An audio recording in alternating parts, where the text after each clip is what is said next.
Hello friends, இது Joe சமையல் இன்றைக்கி என்ன பார்க்க போகிறோம் அப்படின்னா, ஒரு அல்வா ரெசிபி தான் பார்க்க போகிறோம். அதாவது பாசிப்பருப்பு வச்சு ஒரு அல்வா. நம்ம எப்போவுமே ஒரு ஃபெஸ்டிவல் ஃபங்க்ஷன் அப்படின்னு சொன்னால் காலைல இட்லி கேசரி பண்ணுவோம். ஆனால் இன்றைக்கி இந்த தடவை நம்ம தீபாவளிக்கு இந்த மாதிரி ஃபெஸ்டிவலுக்குலாம் கொஞ்சம் டிஃப்ரெண்ட்டாக இந்த மாதிரி அல்வா பண்ணால் ரொம்ப நல்லாயிருக்கும். இதுக்கு தேவையான பொருட்கள் பார்த்தீங்க அப்படின்னா ரொம்ப கம்மி தான். அரை கப் அளவுக்கு பாசிப்பருப்பு எடுத்து வச்சுருக்கேன். லைட்டாக ரோஸ்ட் பண்ணியிருக்கு. அதுக்கப்புறம் அதே அளவு எந்த கப்பில் எடுக்கிறீங்களோ அதே அளவு சுகர் எடுத்துக்கோங்க. அப்புறம் அதோட டபுள் மடங்கு பால் எடுத்துக்கோங்க. ஒரு கப் அளவுக்கு பால் அப்படி இல்லைன்னா பாலுக்கு பதிலாக பால் பவுடர் கூட சேர்த்துக்கலாம். ஆனால் நம்ம பால் பவுடரோட பால் எப்போவுமே நம்ம வீட்டில் இருக்கும். அப்புறம் உங்களுக்கு தேவையான நட்ஸ், முந்திரி, பாதாம் எதுனாலும் எடுத்துக்கோங்க. 3 ஏலக்காய். அப்புறம் நெய் வந்து ரொம்ப கம்மியாக தான் தேவைப்படும். இதுக்கு ஒரு 3-4 டீஸ்பூன் அளவுக்கு தான் தேவைப்படும். வாங்க இது எப்படி பண்ணலாம்னு பார்க்கலாம். இப்போ வந்து அரைக்க பாசிப்பருப்பு இருக்கு இல்லையா, அதை வந்து நல்லா கழுவிக்கலாம். வறுக்காத பாசிப்பருப்புனாலும் ஓகே தான். நம்ம இதை வந்து வறுக்க போகிறோம். 2-3 வாட்டி தண்ணி விட்டு நல்லா கழுவிக்கோங்க.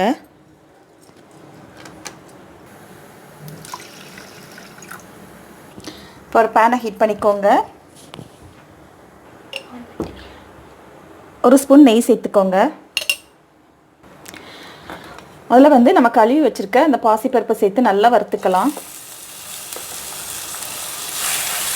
நீங்கள் வந்து நிறையா பண்ண போகிறீங்க ஃபெஸ்டிவலுக்கு அப்படின்னா இதை டபுள் பண்ணிக்கோங்க.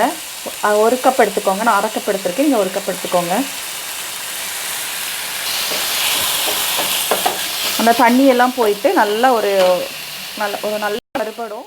நல்லா சிம்மில் வச்சுட்டு கருகாமல் நல்லா வறுத்துக்கோங்க. நல்லா செவக்க வறுத்துக்கோங்க. இந்த அளவுக்கு இருக்கட்டும். இது கூட ஒரு 3 ஏலக்காய் சேர்த்து நம்ம வந்து பவுட்ரு பண்ணிக்கலாம். இப்போ அதே கடாயை அடுப்பில் வச்சுக்கோங்க. இப்போ வந்து நம்ம அரை கப் அளவுக்கு பாசிப்பருப்பு பவுட்ரு பண்ணோம் இல்லையா, அது ஒரு 3/4 கப், கொஞ்சம் 1 கப் கொஞ்சம் கம்மியாக வந்திருக்கு. இதையே நீங்கள் சுகர் போட்டு கொஞ்சம் நெய்யை காய்ச்சி ஊற்றி இதை வந்து லட்டு பிடிக்கலாம். அவ்வளோ டேஸ்ட்டாக இருக்கும். இந்த மாதிரி நல்லா பவுட்ரு பண்ணிக்கோங்க. நிறைய கூட இந்த மாதிரி பவுட்ரு பண்ணி ஸ்டோர் பண்ணி வச்சுக்கோங்க. அப்பப்போ குழந்தைங்களுக்கு லட்டு, கேசரி, அல்வா இந்த மாதிரி ஏதாவது பர்ஃபி இந்த மாதிரி இந்த மாவில் நீங்கள் பண்ணிக்கலாம். அதனால் இதை வந்து நிறையா கூட நீங்கள் வந்து இந்த மாதிரி வறுத்து நெய்யில் லைட்டாக ரோஸ்ட் பண்ணிவிட்டு மிக்ஸில் பவுட்ரு பண்ணி நீங்கள் ஸ்டோர் பண்ணி வச்சுக்கலாம். அப்பப்போ நம்ம என்ன வேணுமோ செஞ்சு கொடுக்கலாம். ரொம்ப ஹெல்த்தியானது, ரொம்ப குழந்தைங்களுக்கு கொடுத்திங்கன்னா ரொம்ப சத்து இதில். இப்போ கடாயில் 2 ஸ்பூன் நெய் சேர்த்துக்கோங்க. ஏற்கனவே 1 ஸ்பூன் சேர்த்துட்டு 2 ஸ்பூன் நெய் சேர்த்துக்கோங்க. முந்திரி பருப்பு வறுத்துக்கலாம். இப்போ அதே கடாயில் நம்ம வறுத்து பொடிச்சு வச்சுருக்கிற பாசிப்பருப்பு அதையும் சேர்த்து லைட்டாக ரோஸ்ட் பண்ணிக்கோங்க. இதில் சுகர் சேர்த்து ரோஸ்ட் பண்ணிவிட்டு அப்படியே லட்டு மாதிரி பிடிச்சிக்கலாம்.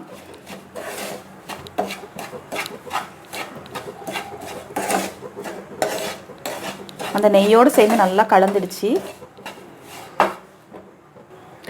இப்போ நீங்கள் நம்ம எடுத்து வச்சுக்கோ இல்லையா பால், அதை சேர்த்துக்கோங்க.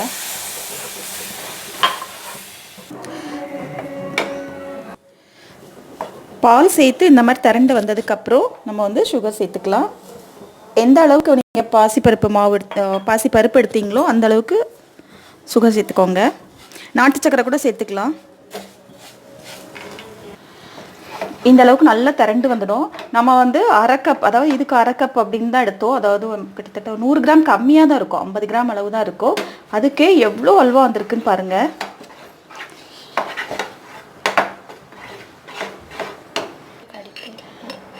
இப்போ 1 ஸ்பூன் நெய் சேர்த்துக்கலாம்.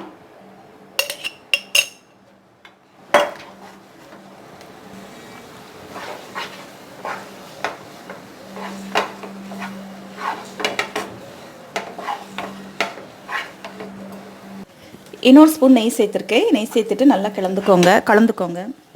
உளறிட்டுருக்கேன். முந்திரி பருப்பு சேர்த்துக்கோங்க. நம்ம ஏலக்காய் ஏற்கனவே சேர்த்து அரைச்சிட்டோம். அவ்வளோதான். இந்த மாதிரி நல்லா சுருண்டு வரும்போது இறக்கிக்கலாம். நல்ல நெய் தரும்ப வேணும்னா இன்னும் கொஞ்சம் நெய் சேர்த்துக்கோங்க. ஆனால் இதுக்கு நெய் போதும்.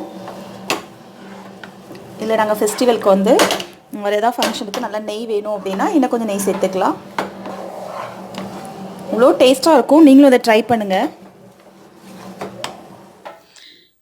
நம்மளோட அல்வா ரொம்ப சூப்பராக ரெடி ஆயிடுச்சு. பாருங்கள் எப்படி இருக்குதுன்னு. நல்ல டேஸ்ட்டாக இருக்குது. நீங்களும் இதை ட்ரை பண்ணுங்கள். ட்ரை பண்ணிவிட்டு எனக்கு கமெண்ட் பண்ணுங்கள். இந்த வீடியோ பிடிச்சிருந்தா ஜோ சமையலை சப்ஸ்கிரைப் பண்ணுங்கள், லைக் பண்ணுங்கள், ஷேர் பண்ணுங்கள். தேங்க்யூ.